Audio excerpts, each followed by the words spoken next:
Oui, oui, ouais, c'est important, c'est constitutif de notre personnalité. Alors, cette idée d'intégration dans les quartiers, on n'y croit pas, quoi. Enfin, on n'y a jamais cru. Parce qu'on est, à la maison, c'est un peu le bled, c'est un peu et puis on va pas dire à nos parents de s'intégrer. Pour moi, l'Algérie, c'est ma mère, c'est le sein, c'est la terre, c'est fou, ça devrait pas être politique en fait. Voilà. Et c'est pour ça qu'il est impossible de ne pas en parler. Je suis pas patriote pour un sou. Hein. Le pays qui me verra aller combattre sous son drapeau, il est pas né, quoi. Mais pourtant, la culture, c'est le lait maternel. Je sais pas, c'est le miel. J'ai été bombardé de bisous comme de baffes aussi quand j'étais petit. J'ai l'odeur de ce que c'est que d'être arabe. J'ai la sensation, je sais pas. Si vous le savez, c'est de l'amour, quoi. Quand on sent une personne, on les phéromones. Je sais pas ce que c'est. Voilà, toute la culture arabe est dans mes veines, mais autant que celle qui est française. Enfin autant, je sais pas. Je sais pas, il y a plus de violence avec la culture arabe, il y a plus J'ai aussi hérité des blessures, donc forcément j'ai une histoire contrariée avec mes origines. Alors voilà, c'était impossible de ne pas parler de l'Algérie, c'était vraiment hors du monde arabe, c'est impensable. Donc il fallait le faire. Et ensuite, le conte arabe, c'est un conte arabe sur l'amour. Alors oui, voilà, c'est l'amour qui... comment sauver l'amour il y a une réponse, enfin, et comment accepter... voilà, c'est une allégorie sur la vie, en fait. Moi, je l'avais compris un peu tard, du coup. Ce conte arabe est particulier, du coup, pour moi.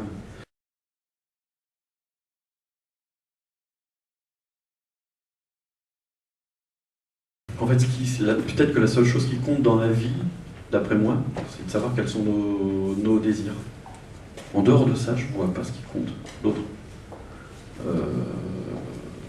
On parlait d'amour, de l'amour par rapport aux enfants, de l'amour des parents, tout. Et on ne comprend pas, des fois, on ne comprend pas ses parents, puis des fois, nos enfants deviennent adolescents, puis on cherche. On a des amours un peu contrariés, un peu partout, qui sont satellitaires, avec des gens, un meilleur ami qu'on va ne pas comprendre, un autre qu'on va... Et on cherche une réponse à tout ça. On cherche en fait une cohérence, ou comme les scientifiques cherchent, vous savez, la loi d'unification, la sacro-sainte loi de toutes les lois. Et ben, pour ma part, je ne pense pas détenir la clé, mais c'est ma clé à moi, c'est l'amour de soi qui donne la réponse de tous les autres amours satellitaires. C'est-à-dire qu'une fois qu'on s'est aimé soi, je le dis en fin de livre, là, une fois qu'on s'aime envers et contre tout, il n'y a plus de conflit, ni dans la relation à nos parents, ni dans la relation avec nos enfants, ni dans la relation avec personne. Parce que tout part de soi. Si on ne s'aime pas soi, tous les amours qu'on va faire naître, qu'on va donc avoir par nos parents, etc., tout ce qu'on envisagera sous l'angle de l'amour sera compliqué. En fait, il n'y a que l'équilibre qui nous fait ouvrir les yeux. En dehors de l'équilibre, c'est pas la peine de marcher. Un enfant marche que quand il a son équilibre. Mais l'amour fonctionne pareil. Il ne tient sur ses pattes que s'il trouve son équilibre.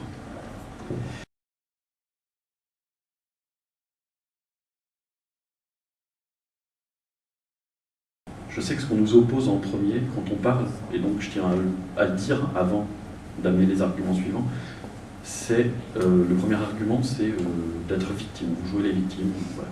C'est souvent ce qu'on oppose. Et je n'aime pas me plaindre, mais en analysant les choses de façon purement réelle, nous sommes donc au banc à tous les niveaux. L'accès au logement, l'accès au savoir, l'accès au droit, l'accès à l'hygiène normale, l'accès à... c'est pire que tout, il y a réellement une volonté, un programme politique de destruction des personnes issues de l'immigration. Je l'ai découvert. Une volonté affichée à ce que la France reste ce qu'elle a été il y a 40-50 ans.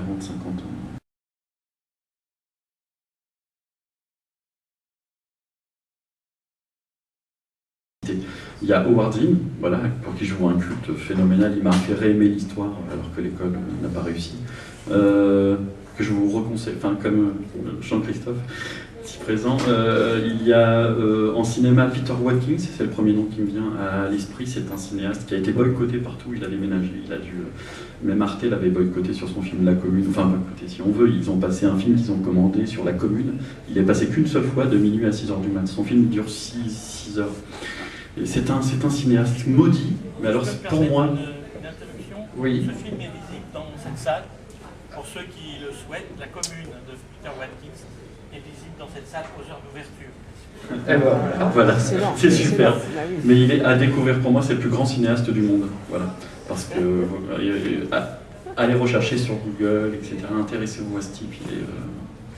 Il a fait Punishment Park, il a une vie de dingue. Et Punishment Park en film des années 70. Ouais, qui a été, je crois, interdit pendant 20 ans, il me semble, par les États-Unis. C'est fou, ce gars a un.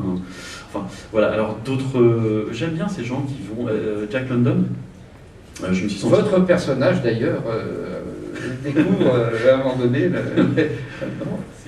Découvre Martin Eden. Surtout Martin Eden, qui est. Il en dit long sur le milieu de l'édition, Martin Eden. Voilà. Enfin, c'était la même chose il y a un siècle, plus d'un siècle.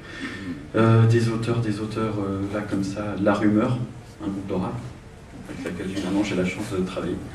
Je peux que citer des noms, si je peux rester sur la littérature ou je sais pas, il y a bon, forcément après Kateb Yassine, il y a Eric Hobsbawm, que j'ai adoré, il y a Shlomo Sand, il y a... Mais ce sont des livres plus que des... Voilà, Plus que des auteurs, ce sont des rencontres. Non, oui, des rencontres, voilà. Bon, il y a Frantz Fanon, il y a... ça y est, ça me revient. Frantz Fanon, Aimé Césaire, il y a toute la clique, là, Malcolm X, Gandhi, comme tout le monde. Hein. Mais après, pour les contemporains, ceux qui sont vivants, voilà, Peter Watkins...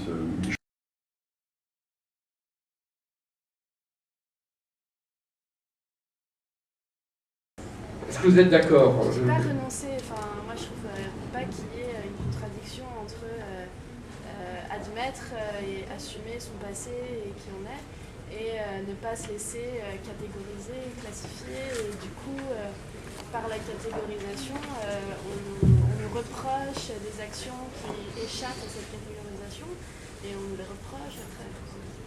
Tout le monde n'a peut-être pas entendu, je vais donc, comme un audiojournaliste simplifié, résumer, dire que ce n'est pas la même chose. Effectivement, on peut à la fois assumer ce qu'on est, d'où on vient, et ne pas se laisser catégoriser, ne pas se laisser enfermer dans un modèle qui nous renverrait donc à des comportements, des modes de vie. D'accord avec ce que vient de dire notre auditrice attentive? Complètement d'accord. Elle fait la différence sans doute entre ses désirs, elle a exprimé des désirs, et puis voilà, c'est-à-dire ça part d'elle, et la définition part des autres. Pardon, monsieur. Parfait. Il y a oui, une petite monsieur. chose, vous avez dit il y a même pas 3 minutes que les Blancs n'aiment pas les Noirs, ou quelque chose comme ça. Que le noir est considéré comme inférieur, etc. Bon, mais c'est vrai. Mais je crois que le défaut que l'on a, c'est qu'on oublie qu'il y a des noirs qui n'aiment pas les noirs non plus. Si vous prenez le Rwanda, c'était les Tutsis et les Hutus, c'était des noirs. Les esclaves, il y avait des blancs, mais il y avait également des arabes. Donc il faut être un peu plus nuancé, je m'excuse. Oui. Réaction, oui. Alors, réaction.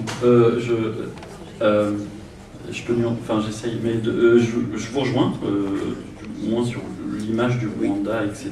Il y a eu mais il y a eu la Belgique derrière aussi, une fabrication de cette haine. D'ailleurs, une phrase a suffi à la radio, une allégorie sur il faut couper les arbres pour déclencher le début des massacres. Voilà, ce que je veux dire par là, c'est que c'est vrai, vous avez raison de me dire que je ne dois pas rester... C'était par rapport à un monde libre, comme c'est le sujet qui me touche. Ceci dit, j'ai parlé des femmes aussi, des handicapés, je peux parler de... En fait, je ne veux pas faire une énumération de listes de gens qui souffrent d'une domination. Ce que je veux dire, c'est qu'on souffre globalement tous d'une domination. Il il faut bien chercher, même de soi. Mais je suis d'accord avec vous. En Algérie aussi, il y a des Arabes, les Noirs et les Arabes. Voilà. Mais la connaissance fait savoir d'où ça vient. Il n'y a rien de pire que l'ignorance. Moi, je sais que maintenant, à quoi c'est dû. Tout endroit où il y a un gouvernement, un pouvoir, il y a volonté de lier donc des gens les uns contre les autres. Les Français ne sont pas nés en disant on va détester les Noirs, etc. Et pourtant, ils ont accepté la colonisation. Ils ont accepté, enfin, tous n'ont pas accepté, bien sûr, mais on aurait pu souhaiter qu'ils se mettent contre. Mais ce que je veux dire par là, c'est que tout ce qui se passe de dramatique dans un peuple, il y a une préparation avant. Il faut regarder ce qu'il s'est passé avant, c'était tout. Dans mon album, il y a un moment où je parle des zoos humains. Ces zoos humains sont venus, et ça explique un peu ce que vous dites, enfin, ça étaye un peu mon propos, c'est-à-dire que ça a préparé, ça a justifié la colonisation. S'il n'y avait pas eu ces zoos humains, s'il n'y avait pas eu... Donc la première rencontre, le scientifisme, comment il s'appelle, Darwin, tout ça, l'eugénisme, la Vénus autantote, enfin tout ça, est venu dire aux gens, il faut les civiliser, ils ont besoin de nous, regardez-les. Et dans ce cas, on valide, et on a le même processus aujourd'hui, regardez les Roms. Voilà, on est en train de nous dire patiemment que dans les campements de Roms, il y a des rats, il y a des... regardez-les, ils sont... Enfin, je ne veux pas énumérer, mais si on y prend garde, ils vont nous faire haïr une autre catégorie de population et nous allons devenir des monstres. Donc voilà, c'est ce qu'il faut souligner par rapport... Que ce soit le Rwanda, ce qui se passe avec les Roms, ou l'Algérie, ça participe du même processus pour moi. Mais je suis d'accord. Haïr peut-être, mais enfin, ce qui se passe avec les Roms maintenant, c'est qu'on ne les haït même pas. Ce sont des choses, ce sont des objets sur les trottoirs qu'on ne regarde même pas. Et c'est ça qui est dangereux.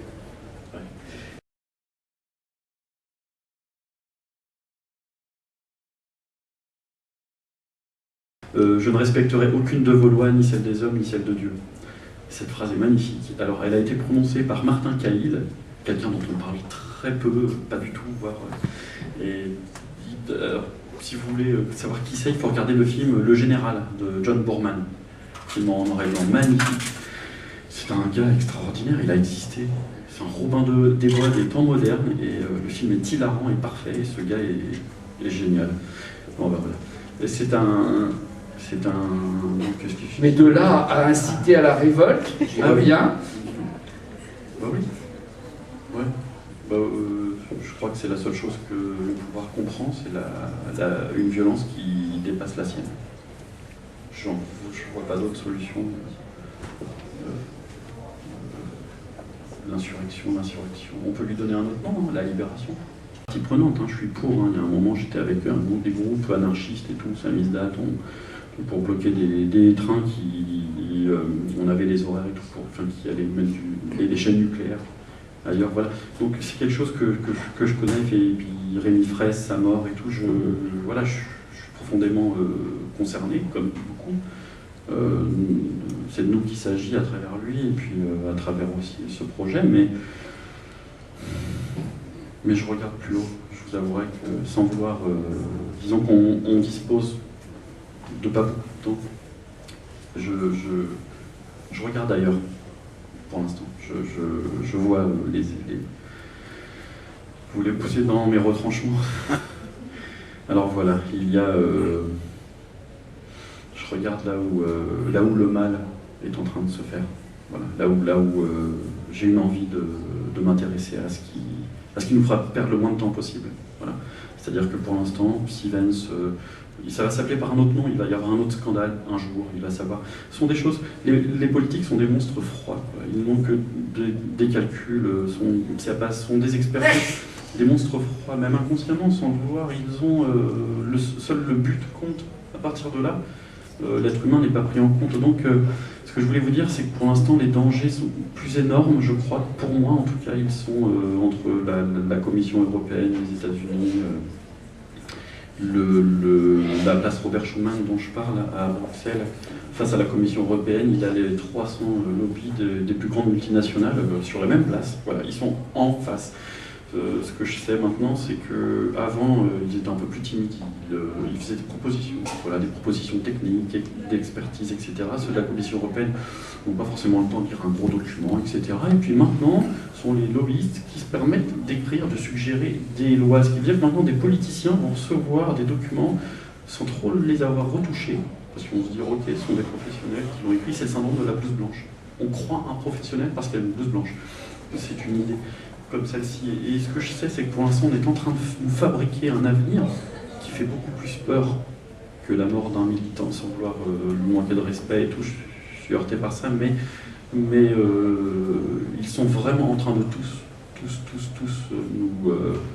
nous mettre la corde au cou. Voilà, il y a le grand projet, le grand marché transatlantique, voilà, qui peut être ratifié ou signé en 2015. Il ne faut surtout pas le laisser passer. La moindre municipalité, la moindre association, le moindre citoyen, on peut porter plainte contre lui, hein, Veolia, enfin toutes les grandes structures. Juste une anecdote comme ça, le printemps arabe qu'il y a eu, c'était en Égypte que ça s'est passé. Bon, bah, après la révolution, il y a eu l'une des choses que la population réclamait, que le gouvernement, en tout cas le pouvoir était sans doute prêt à faire, c'était qu'ils rediscutaient sur le salaire minimum. Donc ils allaient avoir un salaire décent, minimum, pour tous, etc. Et je ne sais plus quelle entreprise étrangère a dit non, c'était une entrave à la concurrence. Ils ont porté plainte.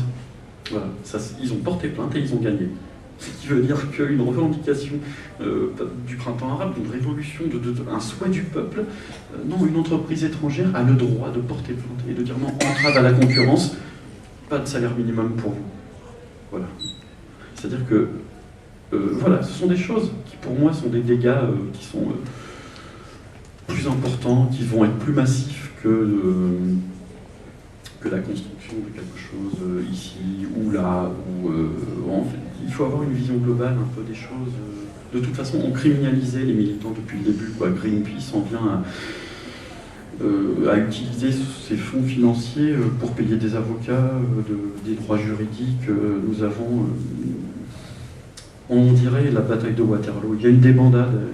Là, on apprend que Ciné Hebdo réclame des fonds parce qu'ils ont besoin de sous. On a une espèce de...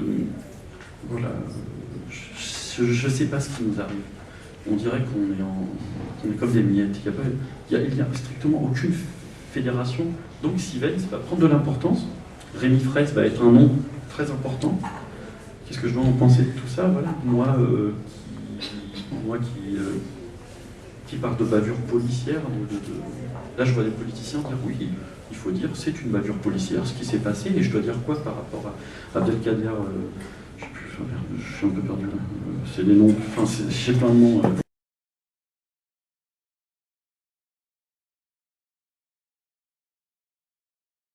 Faire une liste, c'est sur une pleine page. J'ai mélangé, j'ai mis les époques, c'est sans aucune volonté d'être pro par rapport à la date. Je voulais juste montrer l'importance du fait que toutes les morts de bavures policières, enfin ce que j'appelle des bavures, il y en a qui vont dire non, il y a eu des non-lieux, etc. Mais bon, il y a eu des non-lieux pour tous les flics qui ont tué des Arabes et des Noirs. Donc voilà, c'est peut-être nous qui attirons les balles. Voilà. Ce que je veux dire par là, c'est que on porte ça, on est digne de se faire flinguer aujourd'hui par, si je veux tirer l'alarme à l'œil, etc. Parce que oui, les jeunes font chier et tout, je peux dire oui, il y a Ali Ziri en 2009 qui a été tabassé par la police jusqu'à ce qu'il en crève. Mais c'est un retraité de 69 ans. Donc, voilà. Voilà, avez-vous des questions à poser à Aline Mahmoudi, auteur d'Un monde libre, édité chez Desronds dans l'eau? Des questions à notre invité du soir, à cette rencontre, cet apéro géopolitique qui ce soir était social, même si vous nous entraînez bien au-delà des mers dans cette bande dessinée qui mérite non seulement la lecture, mais copieuse, quoi, qui nous emmène loin dans la lecture et dans la réflexion.